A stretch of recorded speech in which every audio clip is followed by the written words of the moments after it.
Hoy estaremos hablando de vida después de la muerte.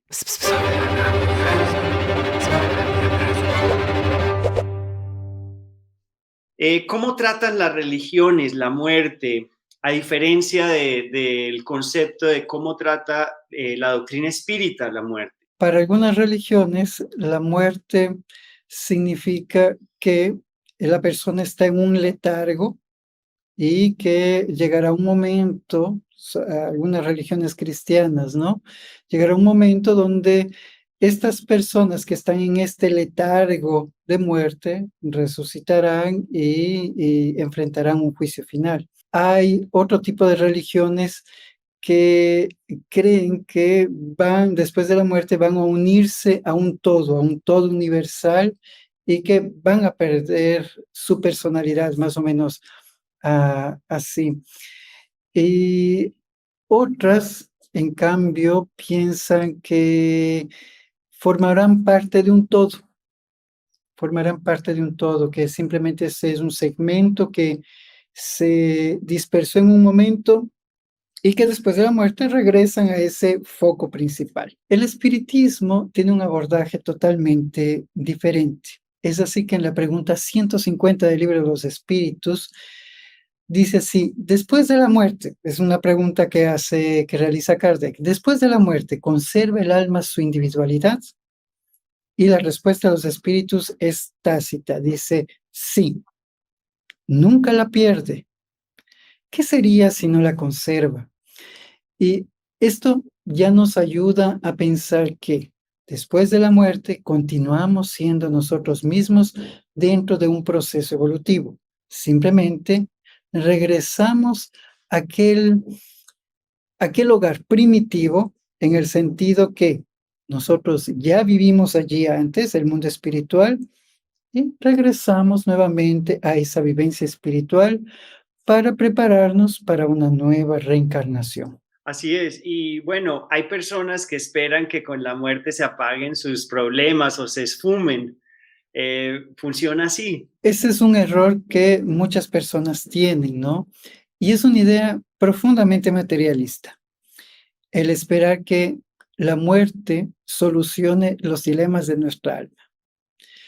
Nosotros tenemos un proceso de crecimiento intelectual y moral. Estos dos nunca van de la mano. Sin embargo, ¿qué acontece después de la muerte? Por esta individualidad que estábamos hablando anteriormente, hace que nosotros mantengamos nuestros mismos conflictos. Por lo tanto, todo lo que nos hace sufrir tiene una equivalencia moral en nuestra vida.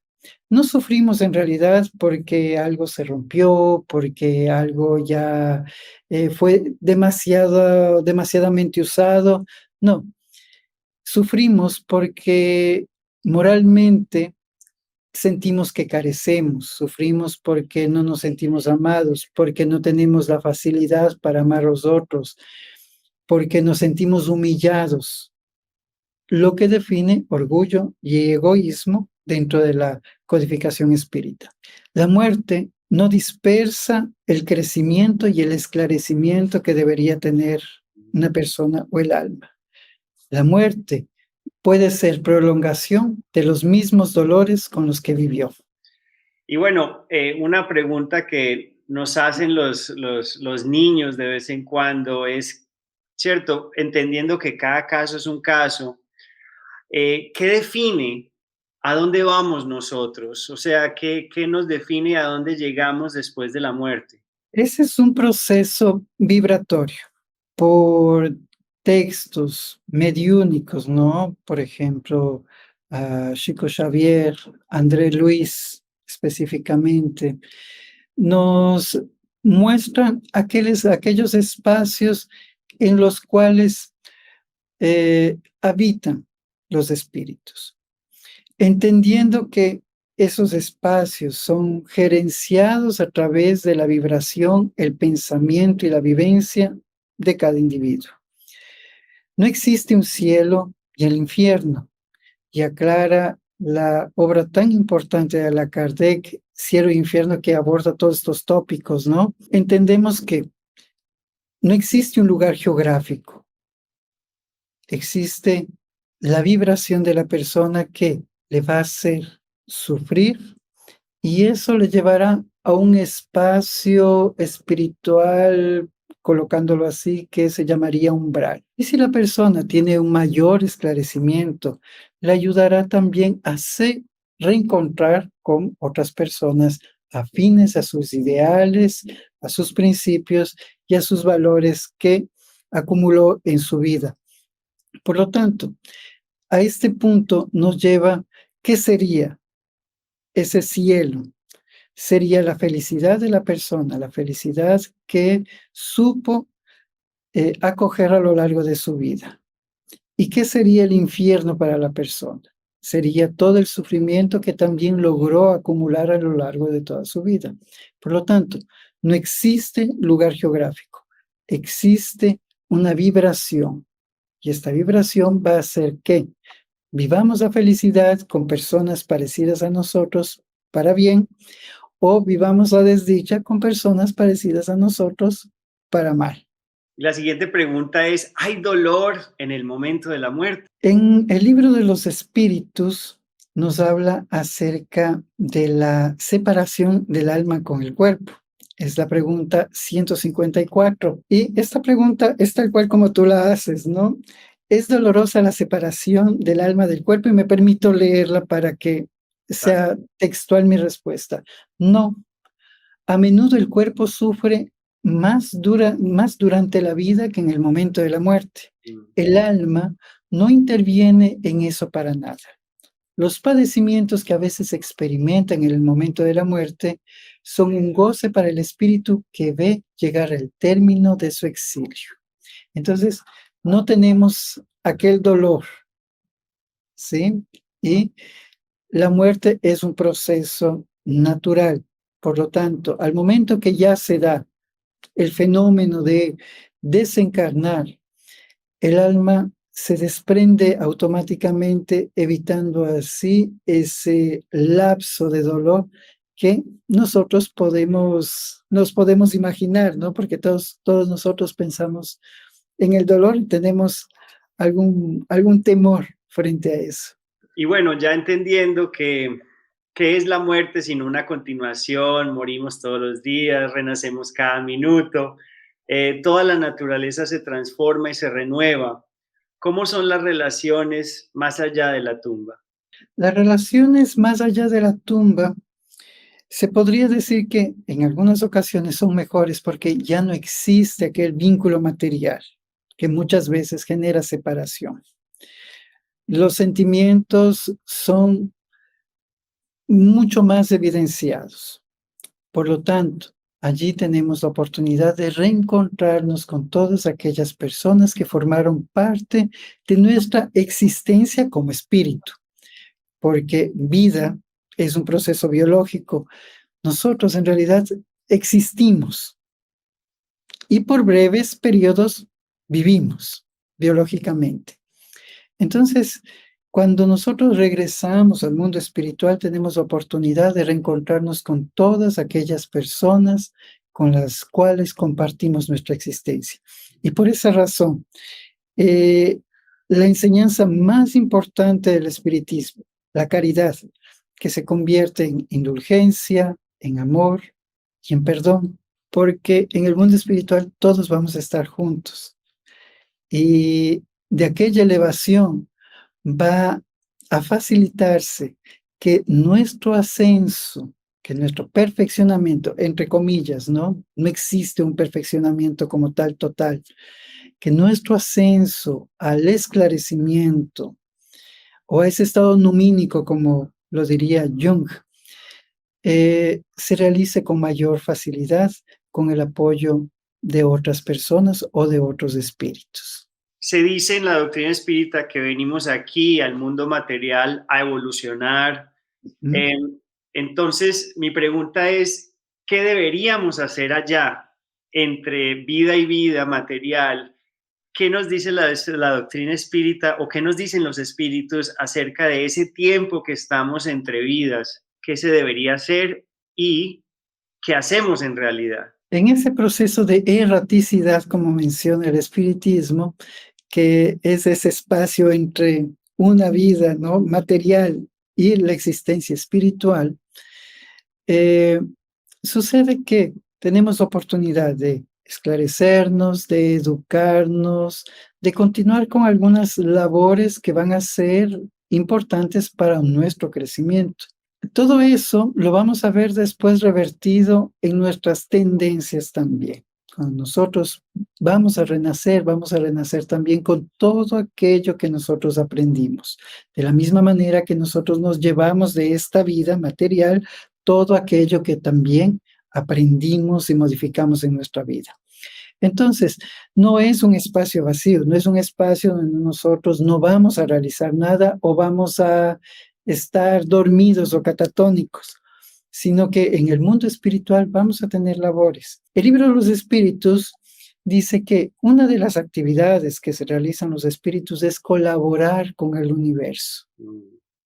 Entonces, en esos procesos de erraticidad o en esos espacios de erraticidad, nosotros vamos a hacer labores útiles para el crecimiento de todos y muchas veces de ayuda también para los encarnados. Y se dice que el sueño es una emancipación del alma. ¿Cómo difiere el sueño de la muerte? El sueño y la muerte es muy parecido, Mm, porque sería más o menos el mismo proceso. En el libro de los espíritus también nos habla acerca de esto, ¿no? De este proceso de soñar, el sueño. Entonces, ¿cuál es el propósito del sueño? Recargar muchas veces la energía. A veces estamos tan cansados, tan agobiados, o podemos hasta sentirnos solos en determinados momentos o por alguna circunstancia que la espiritualidad aprovecha ese momento de sueño para ayudarnos, para esclarecernos, para reencontrarnos con personas que son importantes, para darnos una enseñanza. Naturalmente, no siempre recordamos todo esto.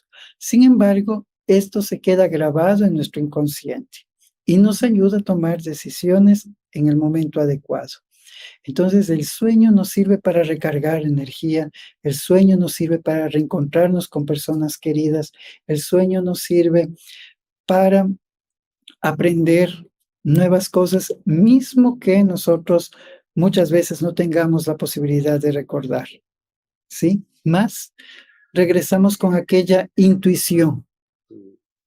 de que estuvimos con alguien, de que aprendimos algo, de que recibimos un consejo, ¿sí? Después, con el tiempo, vamos a ver el resultado de todo eso. ¿Qué nos dice la doctrina espírita sobre prepararnos para la muerte? ¿Hay algo que nos pueda decir que cómo nos podemos todos, cada uno que estamos aquí en el mundo material, cómo nos podemos preparar, entendiendo que va a haber una muerte física o material del cuerpo? Cuando hablamos sobre la muerte, también podemos pensar en la pregunta 165 del Libro de los Espíritus, que nos habla sobre la turbación. Hay una diferencia en el conocimiento espírita y la turbación y ese momento de confusión, porque Kardec explica que regresar al mundo espiritual muchas veces puede ser tan chocante como cuando nosotros conocemos un nuevo país y no sabemos el idioma y no sabemos las costumbres.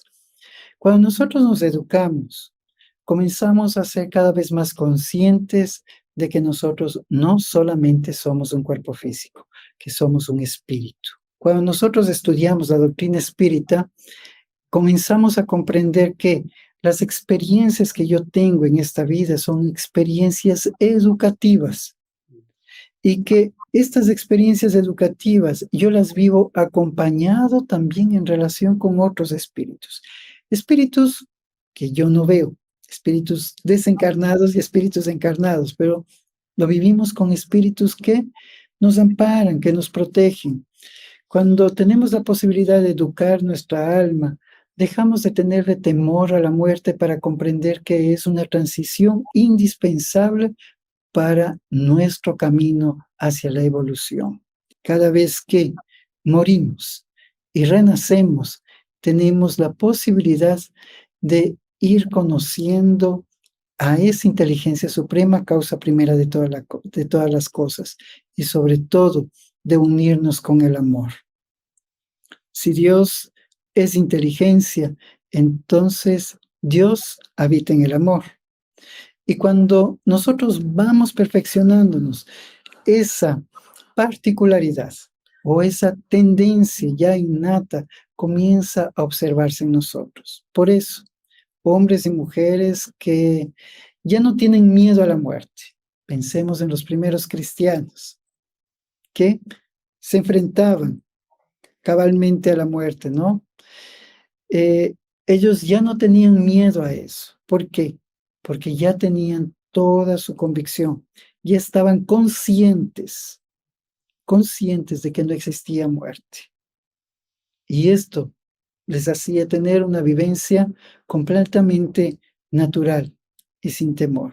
Hoy en día no tenemos la misma experiencia. Tenemos una vida más prolongada gracias a los adelantos tecnológicos, médicos, y tenemos una salud relativamente buena en general. Entonces, si bien preservamos nuestra vida en esta etapa, ¿sí?, de modernidad, también vemos con extrañeza la muerte. Y parece que el ser humano cada vez más va combatiendo el proceso de vejez y el proceso de muerte. Sin embargo, cuando nosotros vemos la necesidad de la muerte, nos enfrentamos también a todos aquellos ciclos que son importantes en nuestra vida. Qué bueno que es nacer y ser un bebé. Se tiene los cuidados, el acogimiento, el cariño especial de toda la familia. Qué bueno que acabó ese ciclo y que ahora puedo correr, porque de bebé no podía correr. Ahora puedo correr, gritar, saltar a mi libre voluntad. Y es una etapa maravillosa. Pero no toda la vida puedo ser niño. Necesito continuar creciendo y qué bueno es ser adolescente. Pero el adolescente anhela ser libre, tomar sus propias decisiones. Entonces, qué bueno es ser joven y un joven adulto que ya comienza a visualizar su propio camino. Pero qué bueno ya es ser adulto y tener sus propios hijos, porque disfruta de otro momento en su vida. ¿Cómo así? Qué bueno es llegar a viejo porque puede disfrutar de todo su caminar y ver sus hijos realizados y a sus nietos también. Y qué bueno enfrentar a la muerte porque es un proceso natural que nos ayuda nuevamente a reencontrar el sentido de nuestra existencia distinguiendo el amor en nosotros. Y a todos los que nos están viendo, acuérdense de compartir y suscribirse a nuestro canal de Frater TV. Un abrazo y mucha paz y hasta el próximo episodio.